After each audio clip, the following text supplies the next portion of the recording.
being an entrepreneur is to actually put content out there, test things out.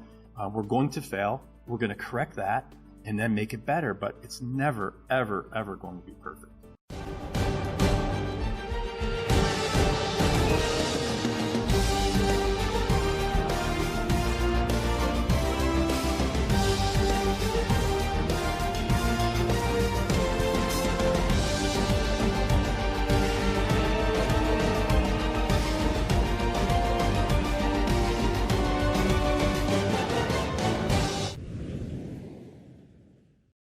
Good morning, Roger. Welcome to the show. I am so excited to have you. Good morning, Stephynie. I've been waiting for this for weeks now. Yeah, I'm very excited. I went maybe a little bit too crazy with the research, and I started digging into all kinds of crazy things. So look out. So Here we watch go. out. So I want to first start by talking about just writing and what drew you to this passion, who you are as a kid, who you were as a kid, and kind of going through your young life and what drew out this passion of writing for you. Sure. Well, that's great because that's exactly where it started. And I don't know how or why writing was part of my upbringing, but it was just something that came natural to me. I actually started with poetry, and I think one of my English teachers, fairly young, recognized that. I entered a couple of contests, in elementary school and middle school for poetry and won a couple of awards for that. So I knew something was there. As a youngster, I was really focused on sports. Loved baseball. Felt I was going to make it to the major leagues and was going to do everything in my power to make that happen. And,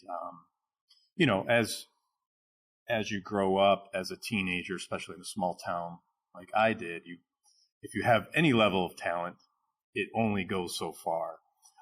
At some point, inevitably, it's going to catch up to you, unless you are certainly, a superstar or ahead of everyone in your peer group.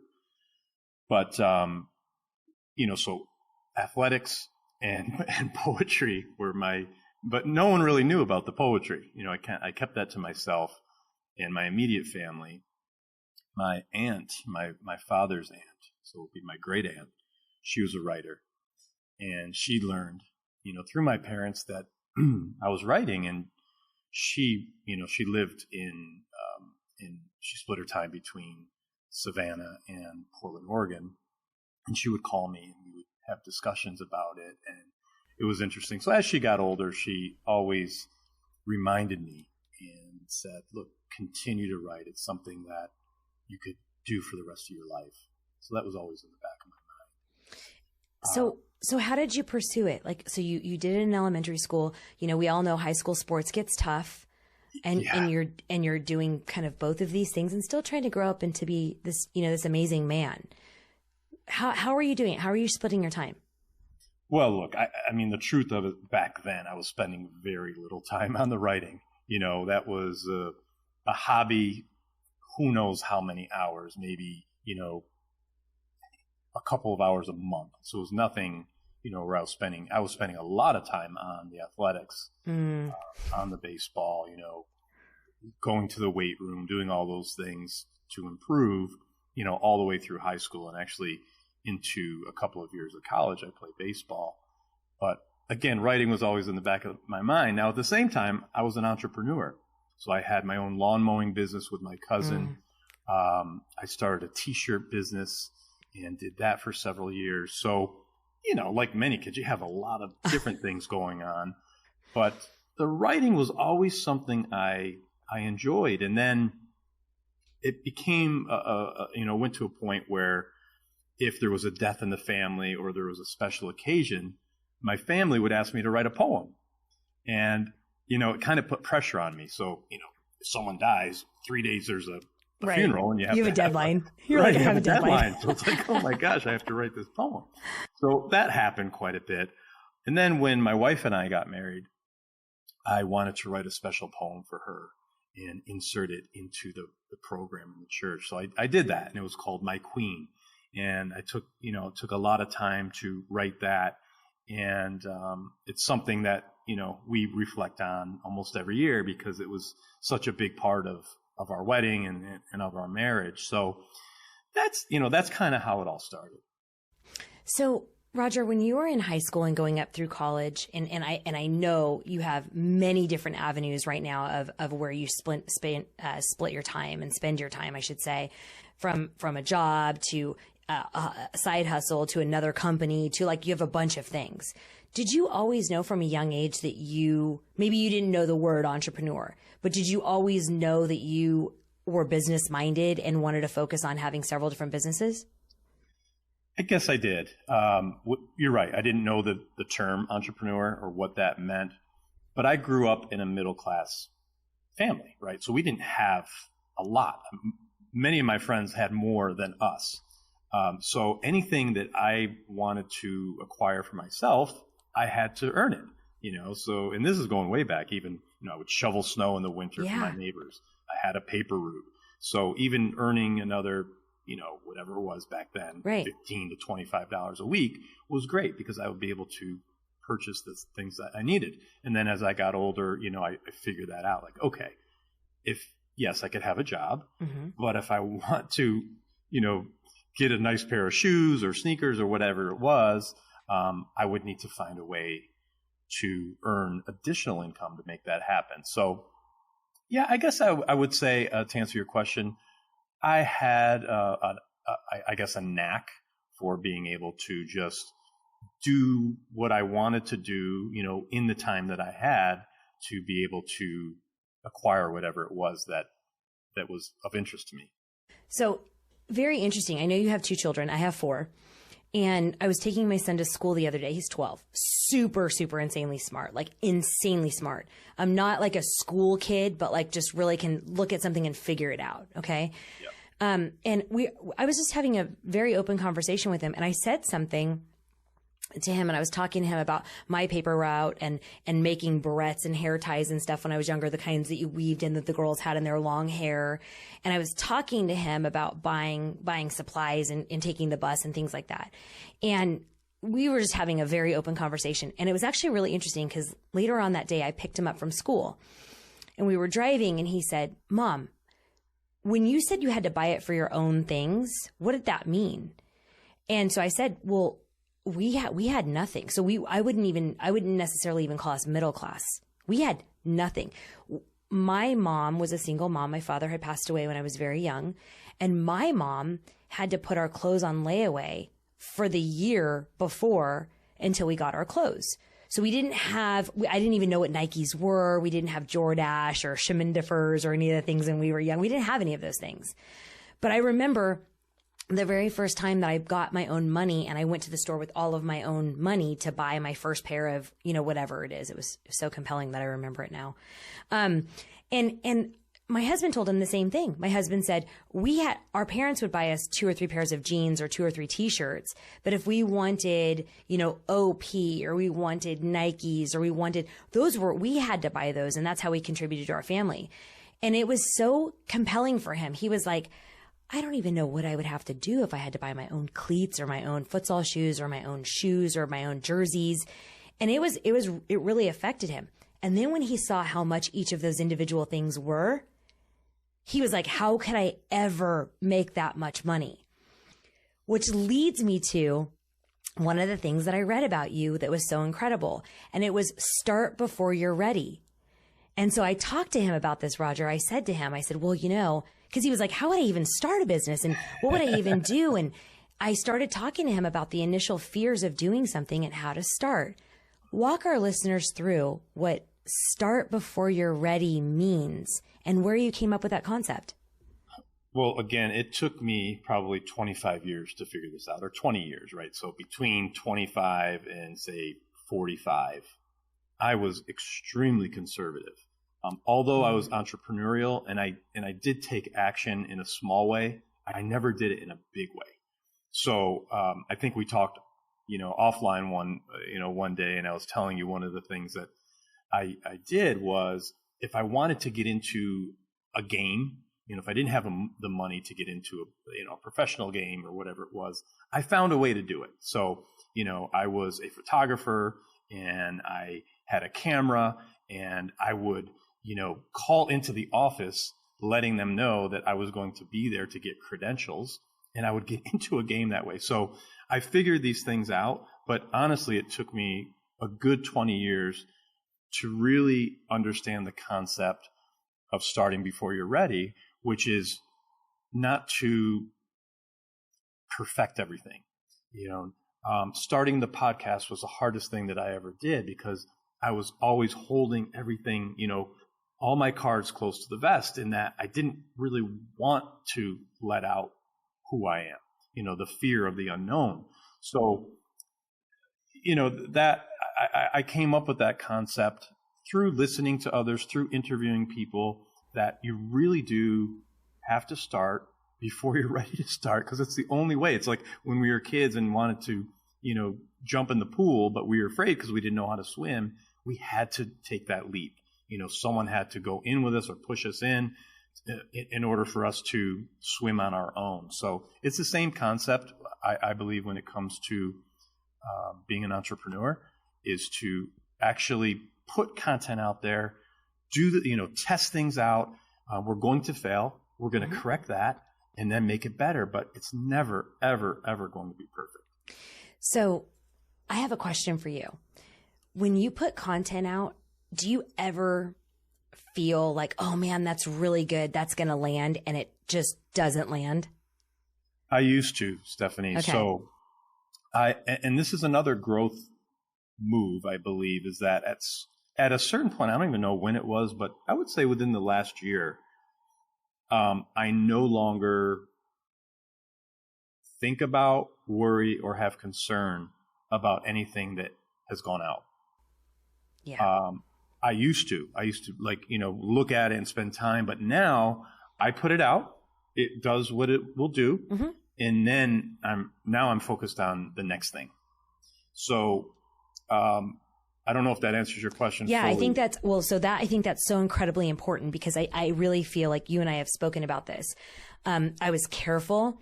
I was timid, and I wasn't timid for me. I was timid because I never wanted to give the wrong message. I wanted to make sure I could impact and inspire people. And I was watching what everybody else was doing. And then I would go, I'll take a different perspective, or I'll have a different spin on it. And as soon as I stopped doing that, as soon as I didn't think about it and I just went raw and right off the cuff, or as soon as I said, like, I held an opinion, or if I didn't have an opinion, I would say, I just don't really have an opinion on this. I need to understand more or grow more. The minute I stopped being careful, the minute I just was like, open the kimono, and if I can help impact, inspire, or grow one person, and I talk about my own story and the things that my failures, my loyalty, the things that really mattered to me, everything, I stopped looking. I never looked. I didn't care about likes. I didn't care about who commented. It didn't matter to me, other than just support others. Right. But once that happened, things just blew up, and they were like, gosh, I never thought about it like that. Thank you. So I was wondering if you went out of the gate like that and started just being really raw and open, or if it took you some time, because it took me some time. It definitely took me some time. And there was one thing I learned along the way, and I really didn't even understand what this meant at the time. And that is to become vulnerable. Yeah. When you could become vulnerable and you let your guard down and you're able to speak freely, people understand. People know when you're putting on a facade. Yes. Versus being genuine. You may be able to hide it for a certain amount of time, right? But inevitably, people will see through that. So I found that the more down to earth, the more vulnerable we are, the more we're willing to share and be genuine and transparent. All those buzzwords that we hear. I feel the more confident we are as individuals, and then people feel that energy, yes. And that's what gets them to connect with us. Is saying, "Oh my gosh, Stephynie is awesome because she's herself." Right. Even though I don't know her, someone looking at your post, I feel like I do, and I feel like I can connect, and I feel that story she just shared is something that I could relate to. So that, that's one thing. The other thing as part of that I found is that in our heads, and I think this is really important for people who are trying to grow their own personal brand as an individual, in our heads, we have a perception that we might be bigger than we are. And I say this not to say don't think that you're big. I think it's good, but more to say that every touch point that we have is an opportunity for impact. But it doesn't matter if it's big or small. So if you only get, say, 3 likes on a post, don't be disappointed with that, because you never know. One of those 3 may be people, someone that really needed to hear that message today.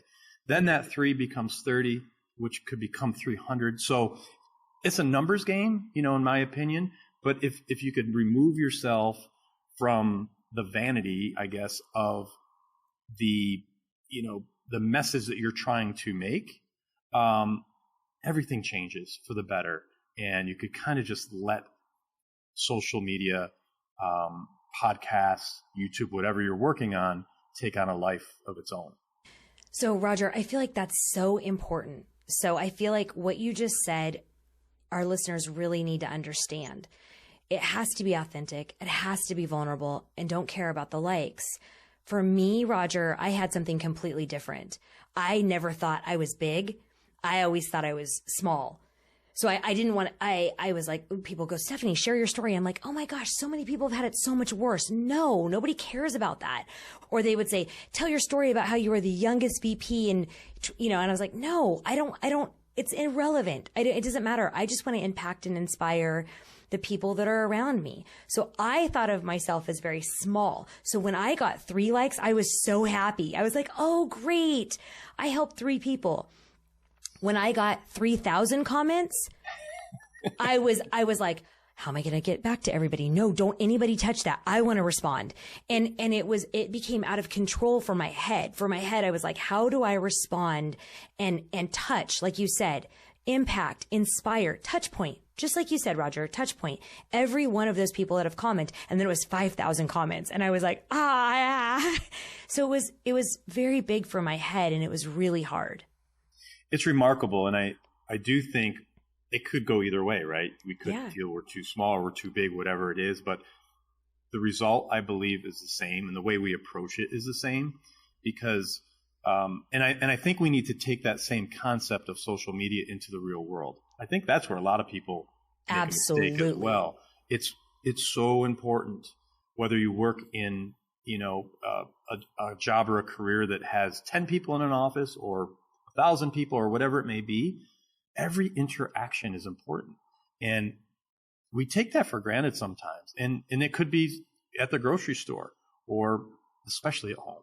I think at home is the most important. And again, it took me time, and I'm still learning each and every day the importance of our interactions, being present with people, listening, not speaking over people, all of these things that, unless we're conscious of it, we may just kind of go through the motions and not really pay attention, which could be detrimental to, a marriage, relationships with your children, your parents, as well as your coworkers.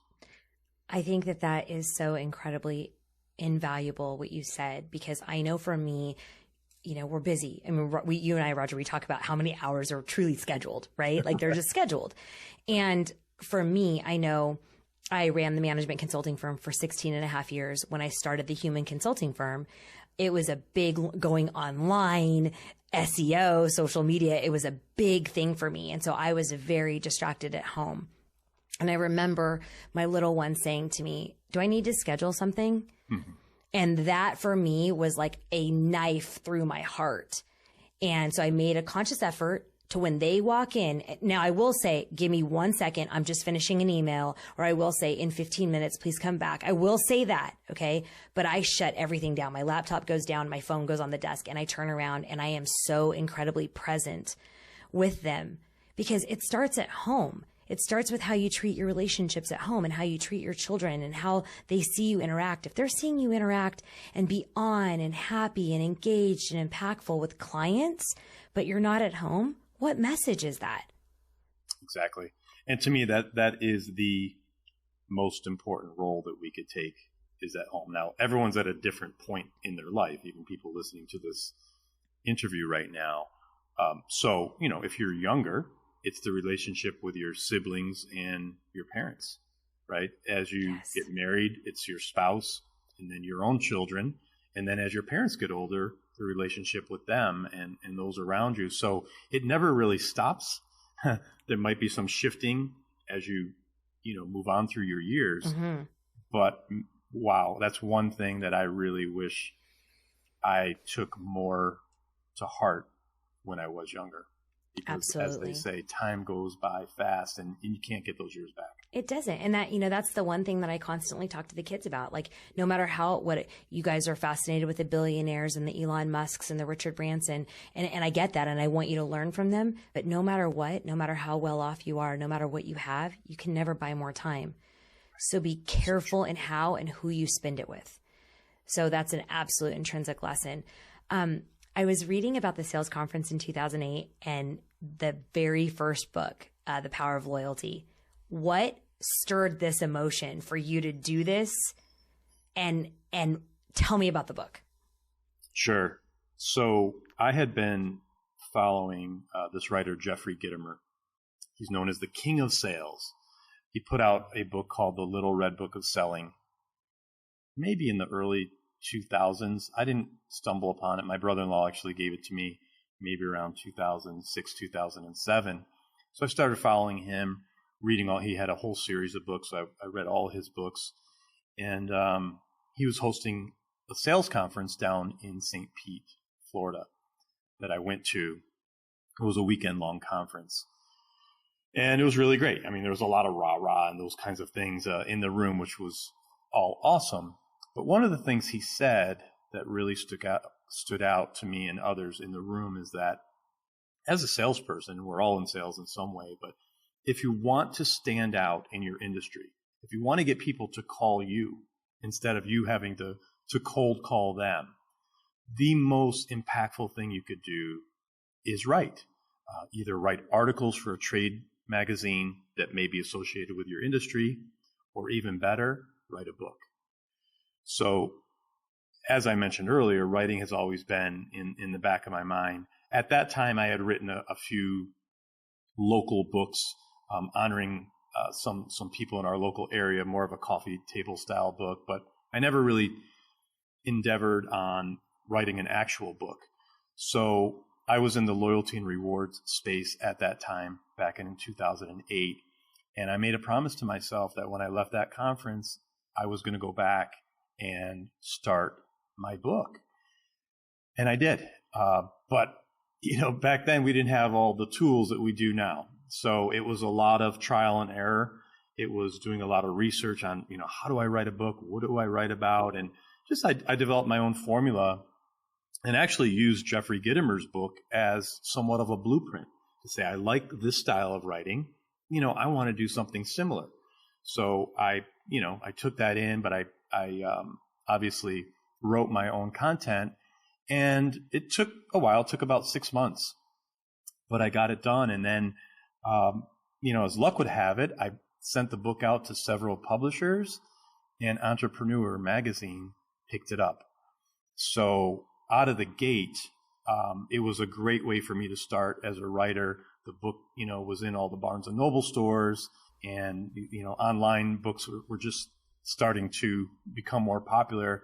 And, I knew this is something that now that I did it once, mm-hmm. I could do, as my aunt said to me when I was young, I could do this for the rest of my life.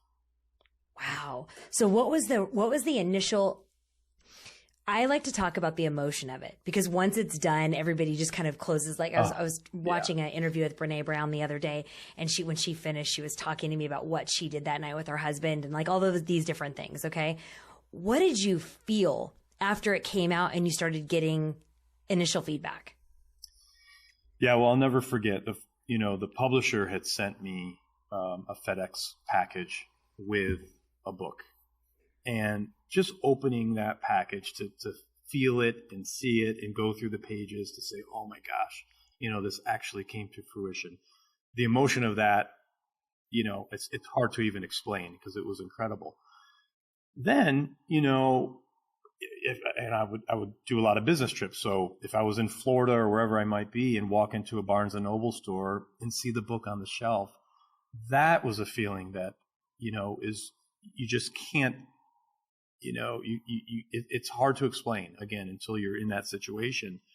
But I think the most impactful thing is that I would go to these trade shows, and a couple of the trade shows picked up the book to sell right there, at the trade show. And, I was asked to speak at a few conferences and whatnot. So that became even more important because now it was integrated into my work. And people started to recognize, okay, not only does he work for this company, but he also wrote a book on the subject. So therefore, I became a resource to a lot of people on the topic of loyalty and rewards programs. So I'm going to ask you, Jenna's going to kill me because I'm going to totally go off script. Will you solve one problem for me? Sure. Okay. So when I'm talking to clients, when I have my clients, athletes, celebrities, high wealth individuals, entrepreneurs, well-funded companies, CEOs. Okay. Those are mostly C-suite, I should say. And they all say the same thing to me. So I'm going to tell you what they say to me, and I want you to give me your very, very best advice. Okay. Sure. Yeah, I could write for half an hour, but none of my thoughts are organized. I have no idea how I would even begin to organize it.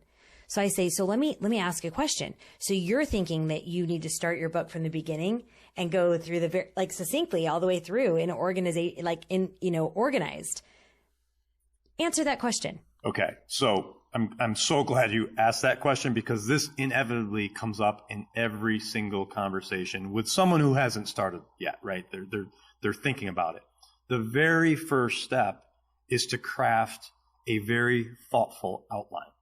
So that's where I'm good. So I do this so much now that if we were, on our first call, our first, consultation, you would be talking, I'm asking the questions, I'm at my whiteboard, and you're just speaking and getting it out there. Pouring out the information.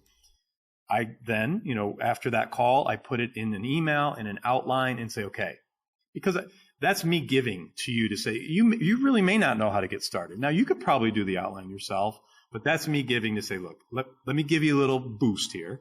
I'm going to create this outline for you. Now, when you get it back, now you have something to work with. It may not be exact, may not be, the way you want it, but at least you have something now that you could start moving around and say, oh, I said that, I forgot to say this. And that's what starts the process. So the very first step in writing a book is you have to have a great outline. You cannot start without that. Now, is that 5 subjects or is that 10 subjects? Is that how is it 5? Is it 20? How many is it? Well, typically we have by the time we start the outline, you may have 2 or 3 book ideas, right? So now we're going to narrow it down to the book idea. So we know that. Okay, so we're going to write a self-help book, and it's about your experience and your method for doing that. Now I'm going to ask you questions. Okay, Stephynie, how do you do this? And then my questions will prompt your answers, and it's basically like a story mapping session so that we get that out. Now, that's a draft of the outline. That's not your chapter outline. It's just thoughts and ideas. That will be molded over a couple of weeks that will get it into a full outline, including the chapter outline, so that by the time you start, think about this. You're going to have chapter 1 with, 4 headings. These are the 4 items I'm going to cover in chapter 1. And under each heading, you're going to have 3 or 4 bullets. So there's never a lack of content. You're following a blueprint that you initiated. So you have all the information in your head. So it becomes not easy, but you should be able to, freely write about something. And then you may be inspired as you're writing chapter 1.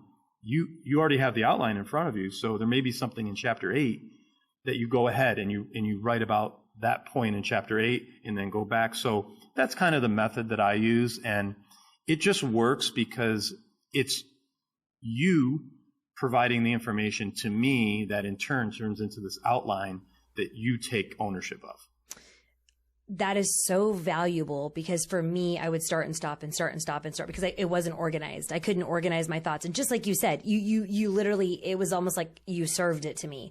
I would say something and gosh, that's really, really good. But then that would trigger something and I'd be like, oh, is that chapter 7? Is that chapter 9? And then I would just quit because I would feel so overwhelmed of, I don't even know where this fits. Does anybody really care? Is that a story? Is that a fact?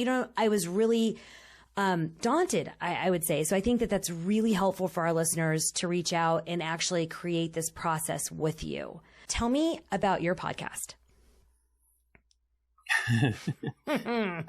Well, so back in 2017, I had been listening to London Real.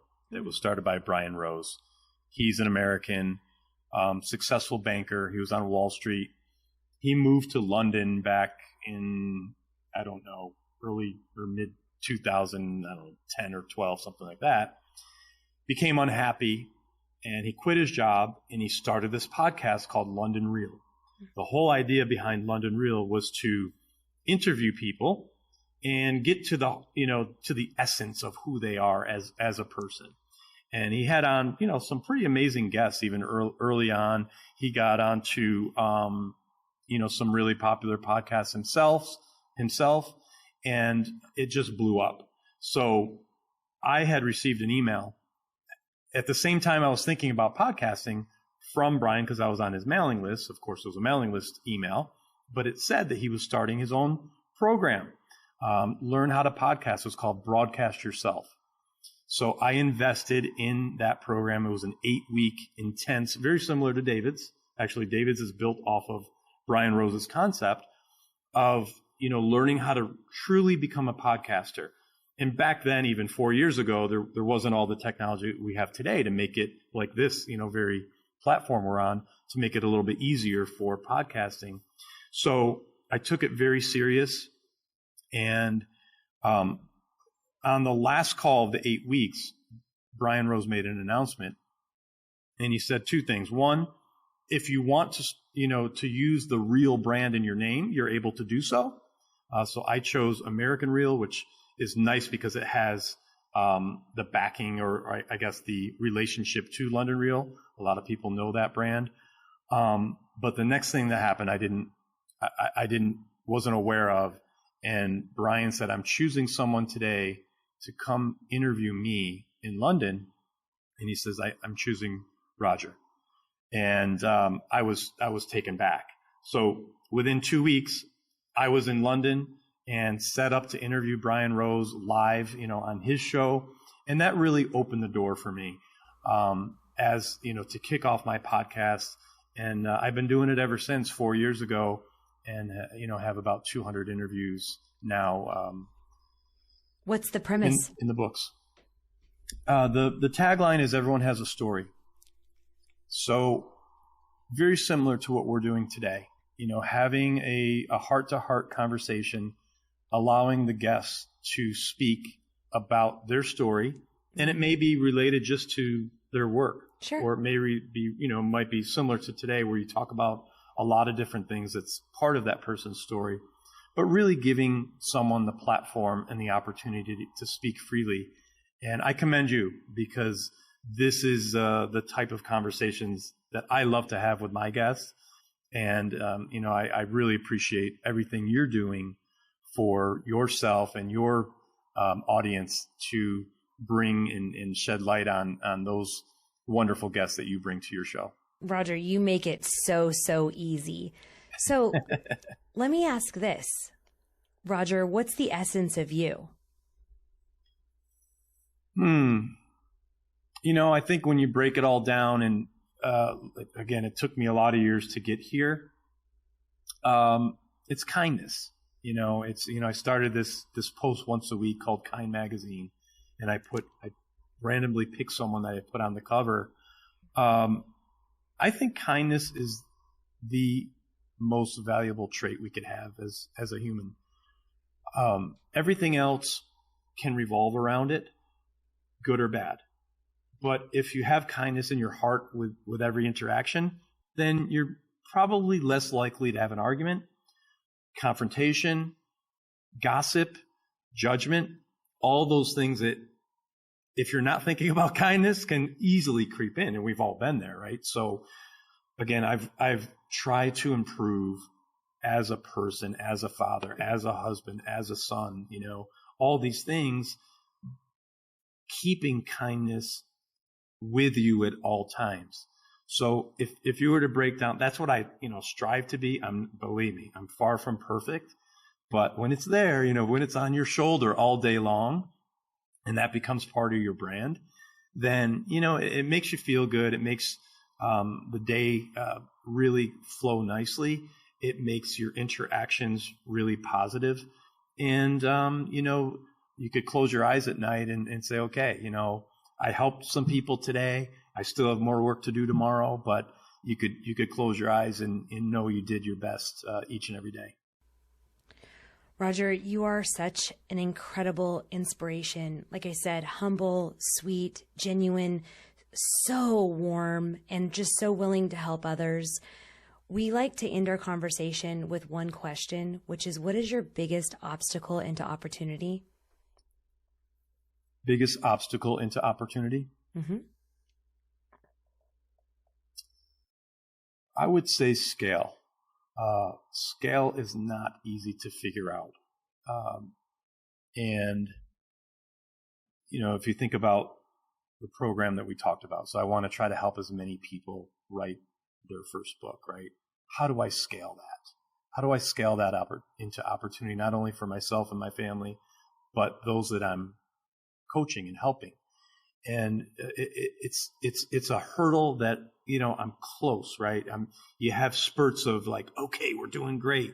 And then you end up spending, $10,000 on Facebook to see that, you don't have any clients. Or in my case, you lose your Facebook account for no reason whatsoever. So there's the one thing I found is that no matter how good you are or how much good or goodness you try to bring into the world, the more goodness, the greater the resistance. So I really commend our leaders like, the Elon Musk that you mentioned and the Bransons that you mentioned, where it's not easy, folks, to rise above all of this noise that we are encountered with every day. The more good you do, the more resistance. It's those that could persevere and not give in that are ultimately going to succeed. I'm still in the midst of it. I'm not there yet, but I'll tell you, I'm trying at every hour of every day to overcome all this resistance. And maybe, it'll never happen, but there are glimpses of hope when you say, okay, I'm on a great podcast like this, or I helped a great client yesterday, or I have a call coming up today that I'm going to help someone new. So it's the thrill of it, seeking, that ultimate achievement of success, whatever that means, but in the process, really enjoying it, staying present, and just really enjoying what you do. Roger, this has been so incredible, and you are such a beautiful person and kind and just so incredibly warm and genuine and generous. Where can our listeners find you, find out more, find out what you're doing next? Where can they just check you out? Thank you. I really appreciate it, Stephynie. Thank you so much. And the feeling is mutual, and I can't wait to see where our friendship leads in the future, because I know there's going to be some things there. Best place is LinkedIn. I really love LinkedIn. That platform has changed my world. I owe a lot to LinkedIn and those that are there and who have helped support me. So it's easy to message me through LinkedIn. All my contact info is there. Of course, we have the AmericanReal.tv website if you want to look at some of our past episodes. And I know we have you coming on the show real soon, so I can't wait to interview you as well. And once again, thank you so much for all the time today. Absolutely. Thank you so much.